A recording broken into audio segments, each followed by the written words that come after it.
Nagsisimula na yung NBA Combine, tapos na yung NBA Lottery, pero imbes na potential draft picks yung nasa headline ng mga teams, ang nakalagay doon yung possibility na i-trade ang mga draft picks na nakuha nila. Gaya ng Houston na ang kanilang third pick ay gustong ipalit sa isang player or kaya bumaba sa draft board.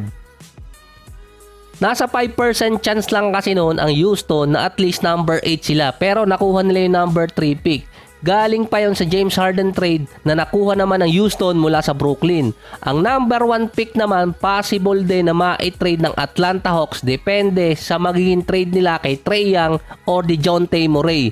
Pwede silang magpababa sa draft board dahil sa isang particular reason. Ang number 1 pick potentially makakuha ng $12 million per year, maapektuhan nun ng salary cap at tax threshold ng Atlanta Hawks kung andun pa rin yung dalawang player nila na malaki ang kontrata.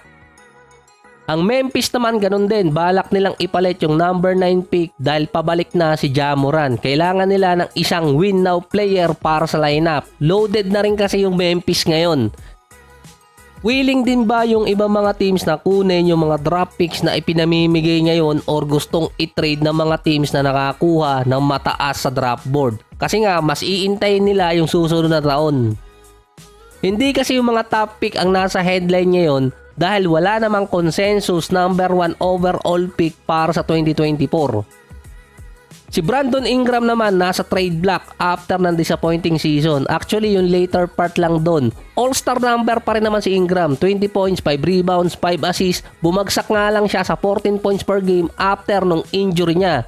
Potentially makakakuha siya ng max contract. Hindi siya pumirma nung nakaraang taon dahil gusto niyang kumuha ng mas malaki. Ngayon naman, unwilling na bigyan siya ng max contract ng Pelicans. Papatakasin ng $200 million to $250 million sa 4 or 5 taon ang range ni Brandon Ingram. Nasa $42 to $58 million yun.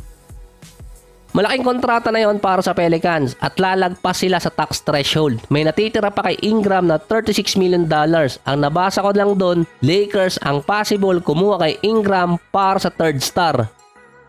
Dahil yung mga picks ay tinitrade ngayon, ang pasimple naman tumatarget kay Ingram para sa trade ay Golden State. So wala silang draft pick ngayon taon. So sa Lakers, bakit hindi okay i-trade si Ingram pero sa Warriors okay? Dahil lagpas na sa tax threshold ang Golden State at ang Lakers naman ayaw lumagpas. Kung willing sila, pwede. Kaya umiiwas yung ibang mga team sa tax threshold dahil hindi pa nila alam kung magkano yung magiging bagong deal sa mga TV networks. Si Chris Paul meron pang $30 million non-guaranteed contract. Si Klay Thompson hindi pa alam kung babalik. Sinabi na to dati ng Golden State. May June 28 pa ang Warriors para pick upin ang $30 million ni CP3 para maging guaranteed. Or hindi nila pick upin para maging free agent si CP3 na pwedeng isign ng Warriors sa mas mababang kontrata kung gugustuhin ni CP3 yon. May matitira sa salary cap ng Warriors kung tatanggalin yung kontrata ni CP3 pero nakadepende pa yon kung magkano naman ang ibibigay kay Klay Thompson kung sakali. Bababa naman yung tax apron nila para sa mid-level exception.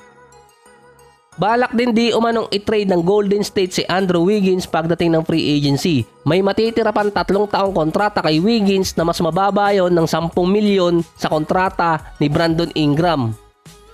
Siya yung pinaka-ideal na gamitin ng Golden State sa trade para kay Ingram at hindi si Klay Thompson dahil kapag umalis man si Klay at hindi naman sa Pelicans siya pupunta via free agency, hindi naman magagamit yon sa sign and trade.